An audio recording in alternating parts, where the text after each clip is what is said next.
Hello and welcome, or welcome back to my channel. My name is David Novak. I have been doing a lot of reading of the poetry of Claude McKay recently. This is going to be my final reading of McKay's poems in the current series. There will be 5 videos totally. I will put links to the other videos in the description box. I am sure it is not the end of Claude McKay on this channel. If you are new here, Claude McKay was and continues to be a very big influence on my own practice in the writing of poetry. He was born in Jamaica, came to the United States as an immigrant, the kind of person that would be much denigrated by the fascists in power in our country today. He was no stranger to the a little closer, my dear. He was no stranger to the workings of oppression. His poems really came to the forefront of public consciousness in the wake of Red Summer 1919. I think in one video I mistakenly said Red September. Red Summer. And he had quite an illustrious career, although a life of penury, as his friend Max Eastman said in the biographical note in this edition, as a matter of fact. This is the edition that I recommend if you are interested in Claude McKay's poetry, the selected poems with the biographical note by Max Eastman. I have also his complete poems, but there is nothing in the complete poems that justifies the excess, I guess you could say. This distills the absolute best of Claude McKay. I don't particularly recommend his novels, and not that I've read all of his novels, mind you. I have, now I can't even think of the titles. I'm very distracted. I have a couple of them on my docket, so to speak, and I hope to get to them. But his traditional ones, Banjo and Banana Bottom or something, I've taken stabs at those in the distant past and just did not care for it. Generally speaking, if a poet has also been a novelist, I don't care for their novels. So I think Stephen Crane is a good example of that for me. His poetry is wonderful, but I don't think his novels are all that good. So, in the last video, I gave a little tease about the poem that I would start with. McKay was, and one nice aspect about his poems, he does not shy away from the quotidian earning a living aspects of life. So he is not a poet who takes some kind of omniscient or omnipresent view upon the world as though he were utterly detached and did not have to make his way in the world himself.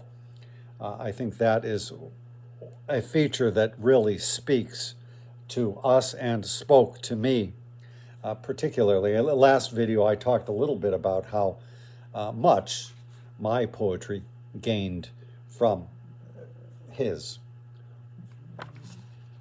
So he worked on the railroads. I think he was a waiter in the car restaurant or whatever. This is a bygone era. Nobody knows what that was like, I guess. I only know at the greatest remove because when I was a lad, we took a couple of long railroad journeys, my mother and my sister and I. The most recent time that I took an Amtrak journey was maybe 10 years ago, and the food car or whatever was just abysmal. It was nothing like one supposes it to have been in the heyday of the railroads. So he writes a poem here about one of his workmates, Alfonso, dressing to wait at table.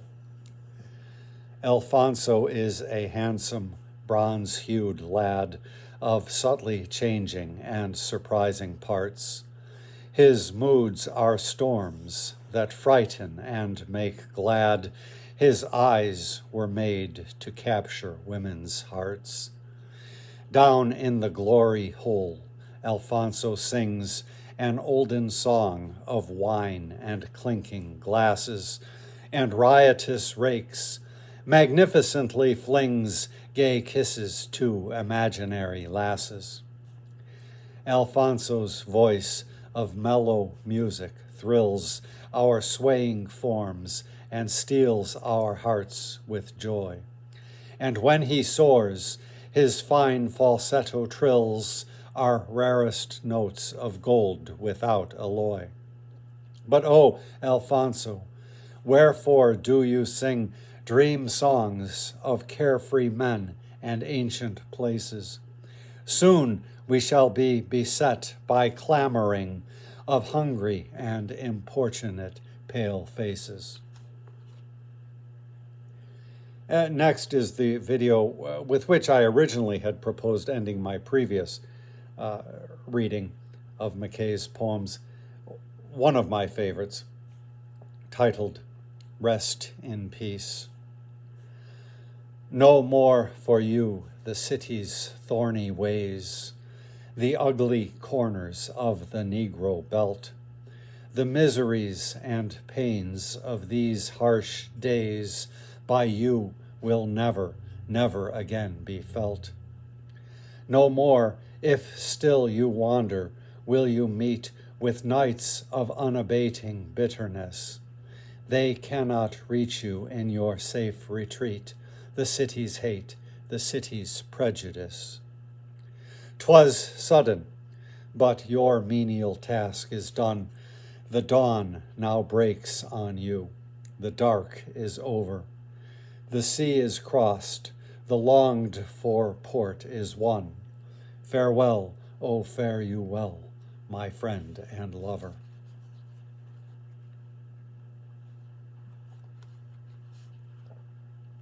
This one is titled The Barrier. I must not gaze at them, although your eyes are dawning day. I must not watch you as you go, your sun-illumined way. I hear, but I must never heed the fascinating note which, fluting like a river reed, comes from your trembling throat. I must not see upon your face love's softly glowing spark, for there's the barrier of race. You're fair and I am dark.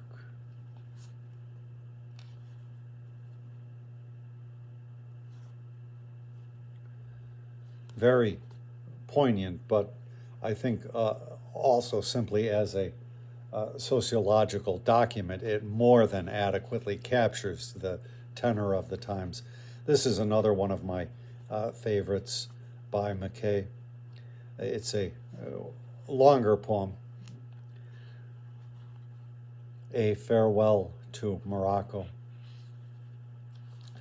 O wistful and heart-rending earth, O land of colors singing symphonies of life, myself is like a stone upon my spirit, reluctant, passing from your sunny shore. O native colors, pure colors aglow with magic light. Mysterious atmosphere whose elements, like hands inspired by a magnetic force, touched so caressingly my inmost chords. How strangely I was brought beneath your spell. But willingly a captive I remained to be.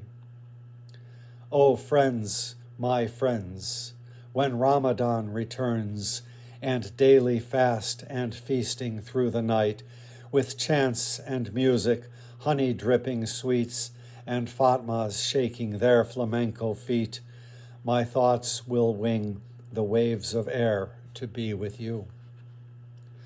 Oh, when the cannon sounds to break the fast, the children chorus madly their relief, and you together group to feast at last, you'll feel my hungry spirit there in your midst, released from me, a prisoner, to fly to you. And when you go beneath the orange trees to mark and serenade the crescent growth, with droning lute and shivering mandolin, and drop the scented blossoms in your cups, oh, make one tune, one melody of love for me. Keeping your happy vigil through the night, with tales and music whiling by the hours, you may recall my joy to be with you until the watchers passed from house to house, and bugle call and muffled drum proclaimed the day.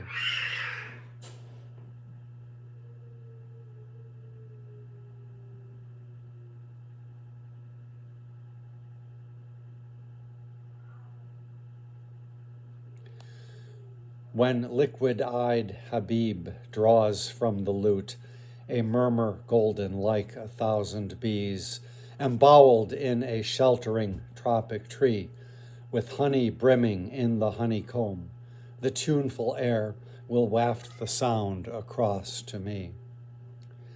Notes soaked with the dear odor of your soil, and like its water cooling to my tongue, haunting me always like a splendid dream of vistas opening to an infinite way of perfect love that angels make in paradise.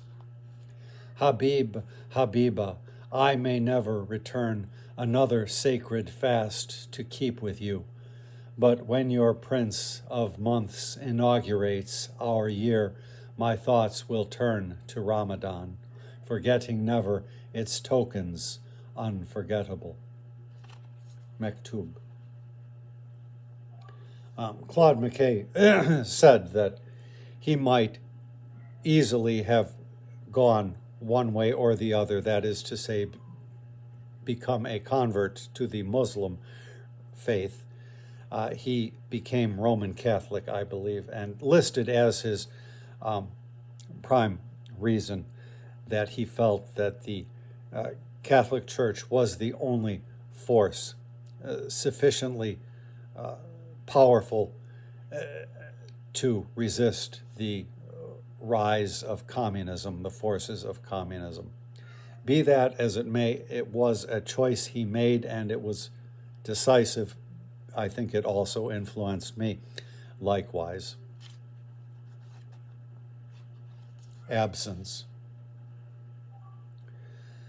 Your words dropped into my heart like pebbles into a pool, rippling around my breast and leaving it melting cool. Your kisses fell sharp on my flesh like dawn dews from the limb of a fruit-filled lemon tree when the day is young and dim. Like soft rain-christened sunshine, as fragile as rare gold lace, your breath, sweet-scented and warm, has kindled my tranquil face. But a silence vasty deep, oh, deeper than all these ties, now through the menacing miles, brooding between us lies. And more than the songs I sing, I await your written word to stir my fluent blood as never your presence stirred. In these days, the old-time notions of a long-distance romance are probably forgotten and practically unimaginable. A red flower. Your lips are like a southern lily red, wet with soft rain kisses of the night, in which the brown bee buries deep its head, when still the dawn's a silver sea of light. Your lips betray the secret of your soul, the dark, delicious essence that is you, a mystery of life, the flaming goal I seek through mazy pathways, strange and new. Your lips are the red symbol of a dream. What visions of warm lilies they impart that line the green bank of a fair blue stream, with butterflies and bees close to each heart. Brown bees that murmur sounds of music rare, that softly fall upon the languorous breeze, wafting them gently on the quiet air among untended avenues of trees. Oh, were I hovering, a bee, to probe deep down within your scented heart, fair flower, enfolded by your soft vermilion robe, amorous of sweets, for but one perfect hour. This final section of McKay's book is grouped under the heading Amoroso. I think it's probably my favorite section in the book. 2, AOE. Your voice is the color of a robin's breast, and there's a sweet sob in it like rain, still rain in the night. Among the leaves of the trumpet tree, close to his nest, the pea-dove sings, and each note thrills me with strange delight, like the words wet with music that well from your trembling throat. I'm afraid of your eyes, they're so bold, searching me through, reading my thoughts, shining like gold. But sometimes they are gentle and soft like the dew on the lips of the Eucharist before the sun comes warm with his lover's kiss. You are sea foam, pure with the star's loveliness, not mortal, a flower, a fairy, too fair for the beauty-shorn earth. All wonderful things, all beautiful things gave of their wealth to your birth. Oh, I love you so much, not recking of passion that I feel it is wrong. But men will love you, flower, fairy, non-mortal spirit, burdened with flesh, forever, lifelong.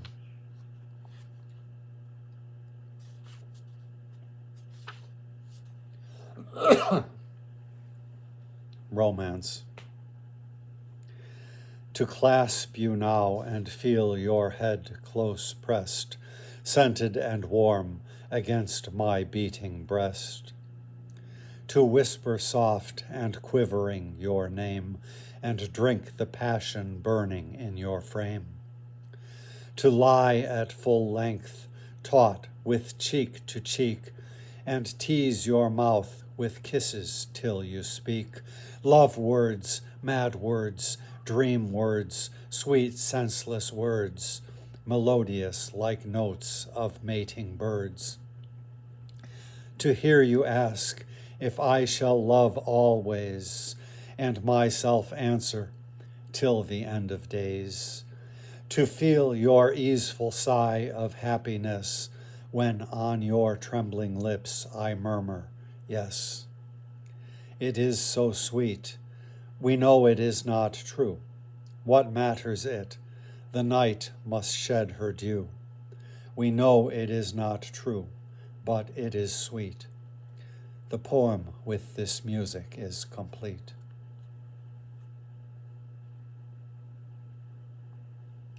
The next poem is titled Flower of Love, and I will close out with a reading of this with an alternate line, which it's an emendation I sometimes make myself. Flower of Love. The perfume of your body dulls my sense.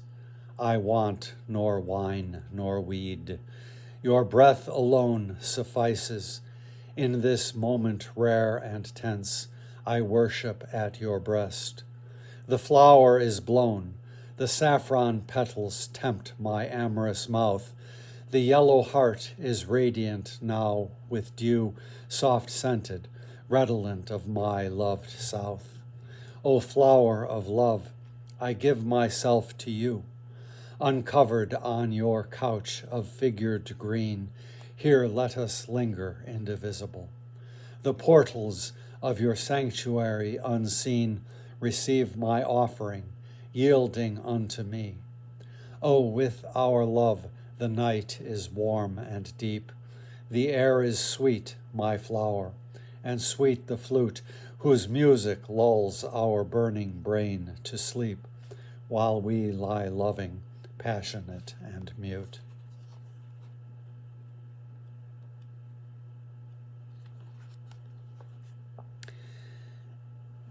A memory of June.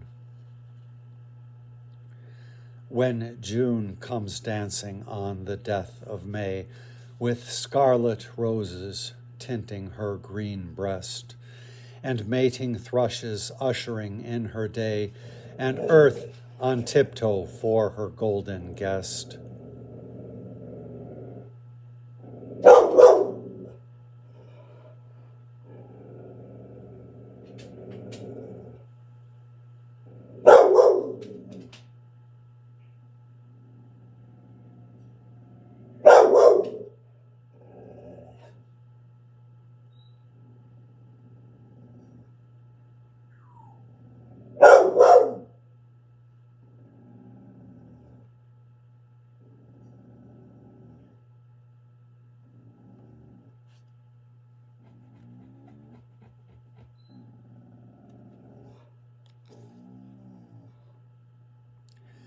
I always see the evening when we met, the 1st of June baptized in tender rain, and walked home through the wide streets gleaming wet, arms locked, our warm flesh pulsing with love's pain. I always see the cheerful little room, and in the corner, fresh and white, the bed, sweet-scented with a delicate perfume, wherein for one night only we were wed.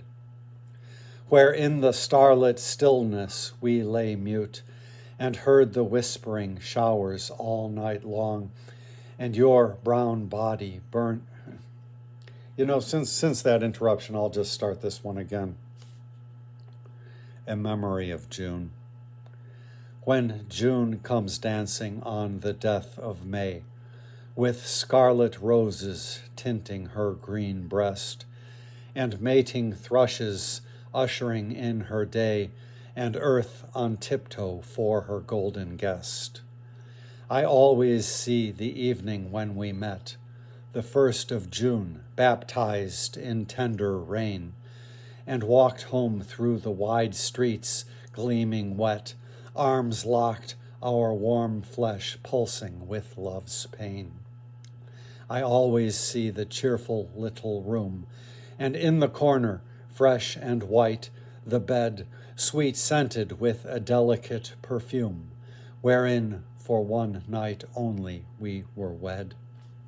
Where in the starlit stillness we lay mute, and heard the whispering showers all night long, and your brown burning body was a lute, whereon my passion played his fevered song. When June comes dancing on the death of May, with scarlet roses staining her fair feet, my soul takes leave of me to sing all day a love so fugitive and so complete.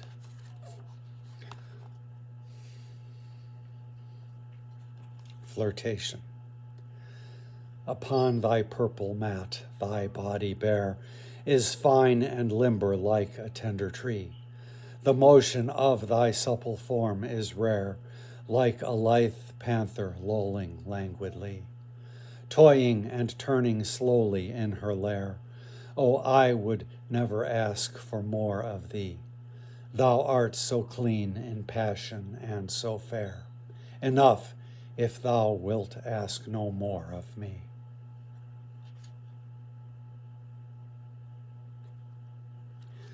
Polarity.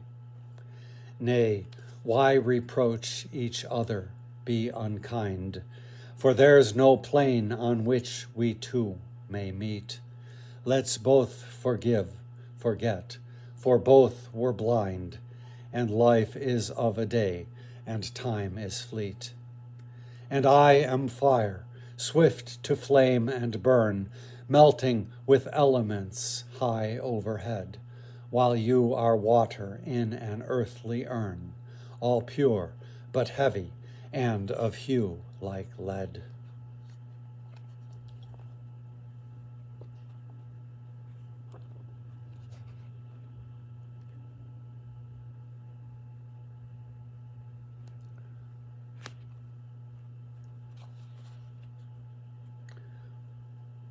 Tormented. I will not reason, wrestle here with you, though you pursue and worry me about. As well put forth my swarthy arm to stop the wild wind howling, darkly mad without. The night is yours for revels, day will light. I will not fight you, bold and tigerish, for I am weak while you are gaining strength. Peace, cease tormenting me to have your wish. But when you're filled and sated with the flesh, I shall go swiftly to the silver stream, to cleanse my body for the Spirit's sake, and sun my limbs, and close my eyes to dream.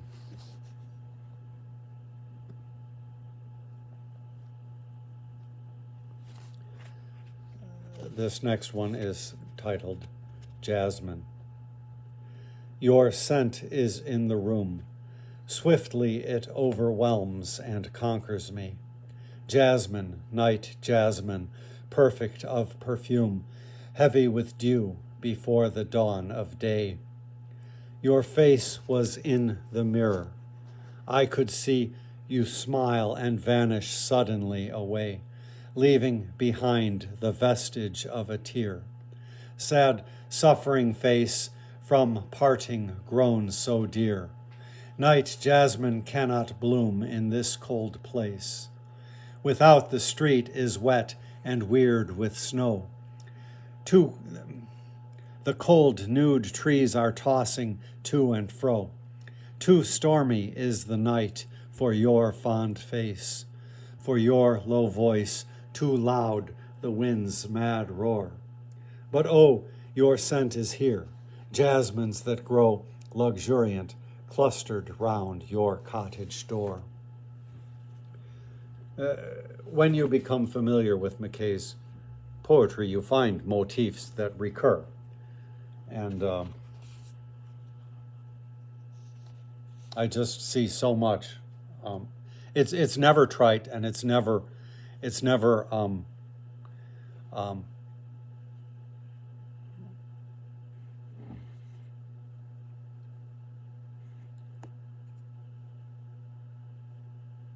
monotonous.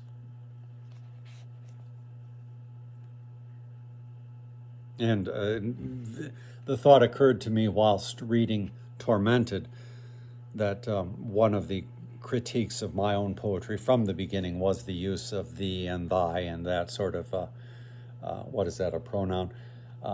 But I'm certain that I was influenced by McKay and not sorry of it.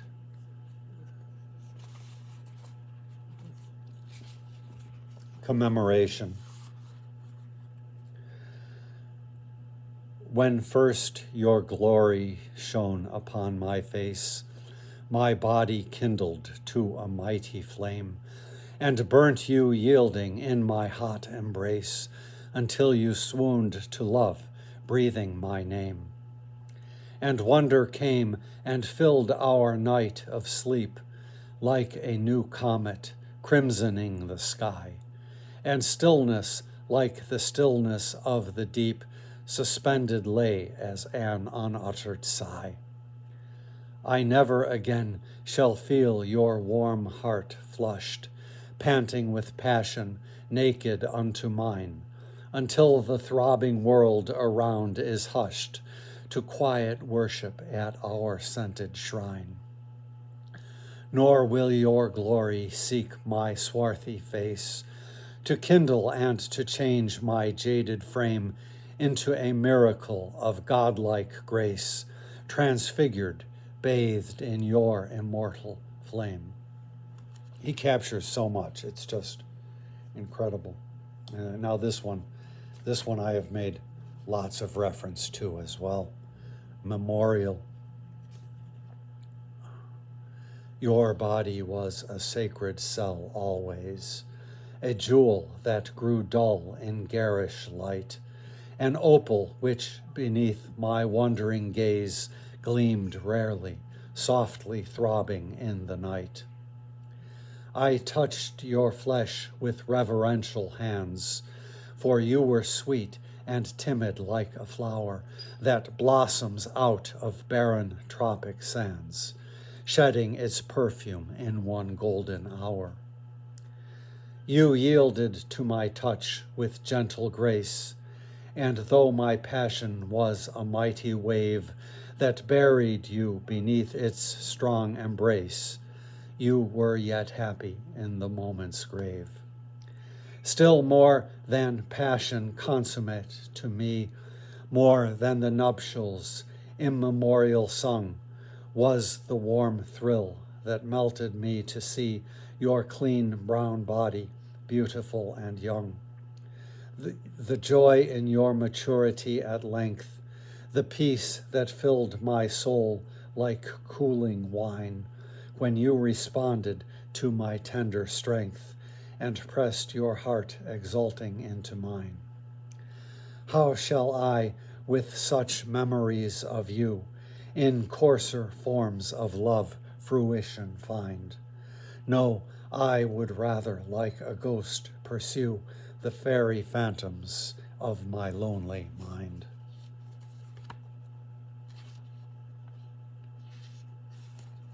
Only one more. Courage. O lonely heart, so timid of approach, like the shy tropic flower that shuts its lips to the faint touch of tender fingertips. What is your word? What question would you broach? Your lustrous, warm eyes are too sadly kind to mask the meaning of your dreamy tale. Your guarded life too exquisitely frail against the daggers of my warring mind. There is no part of the unyielding earth, even bare rocks where the eagles build their nest, will give us undisturbed and friendly rest. No dewfalls softens this vast belt of dearth. But in the socket chiseled teeth of strife that gleam in serried files in all the lands, we may join hungry, understanding hands and drink our share of ardent love and life.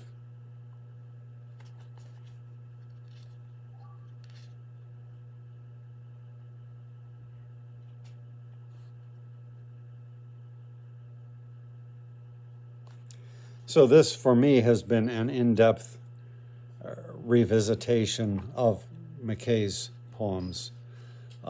Again, I can't speak highly enough of this book. This just really confirms in me viscerally how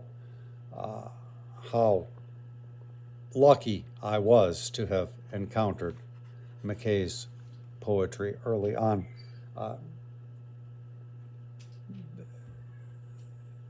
We each have our own course. We each have our own task, particularly in the sphere of poetics, if one is a poet. But I can't say that there is not one poem in here that I would not give everything to have written. I mean, these are just magnificent poems. I mean, of course, I say that falsely because one must adhere to one's own destiny. But were it not that, then my, just what a magnificent collection. Just to have written any of these is to be supremely blessed. And I wonder sometimes how it was missed. I think possibly because in the complete there's so much dross. We do not judge a poet by his dross. To have written just one or another of these would be enough. And so many of the poets, his contemporaries, did not achieve this kind of height or these heights. And yet they have been much lauded. And he, well, kind of looked down on a little bit, perhaps. Not really thoroughly investigated as would be his just deserts. A poet who lived and died in penury, again to quote Max Eastman, who today would be denounced as coming from a shithole country, who would be snapped up by ice and thrown into a concentration camp with his already delicate health, would probably wind up dying even more swiftly than what his penury caused. So I said that there was one poem I tend to make an emendation of, and that is Flower of Love. And I'll show you the poem. I tend to change the word indivisible to indivisibly. I don't know if this is a misprint or an oversight or what, but it's just how I tend to look at this poem. But I'm not saying it works fine either way. And in fact, since for many years I knew the word as indivisible, in some ways I think that's a better reading. McKay was certainly capable of dropping a rhyme and still soaring and getting away with it. He was a craftsman par excellence.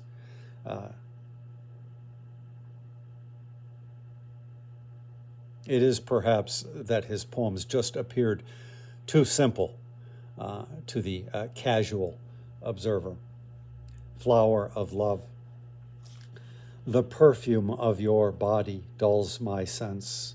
I want nor weed nor, oops, sorry, got that flipped around.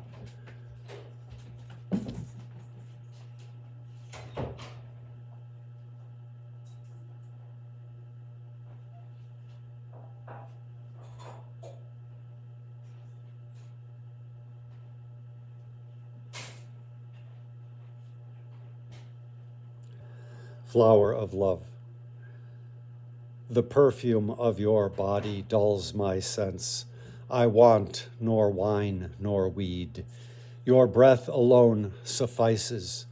In this moment rare and tense, I worship at your breast. The flower is blown. The saffron petals tempt my amorous mouth. The yellow heart is radiant now with dew, soft-scented, redolent of my loved south. O flower of love, I give myself to you. Uncovered on your couch of figured green, here let us linger indivisibly.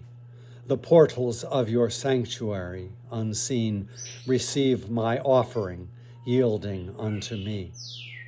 Oh, with our love, the night is warm and deep. The air is sweet, my flower, and sweet the flute whose music lulls our burning brain to sleep, while we lie loving, passionate, and mute.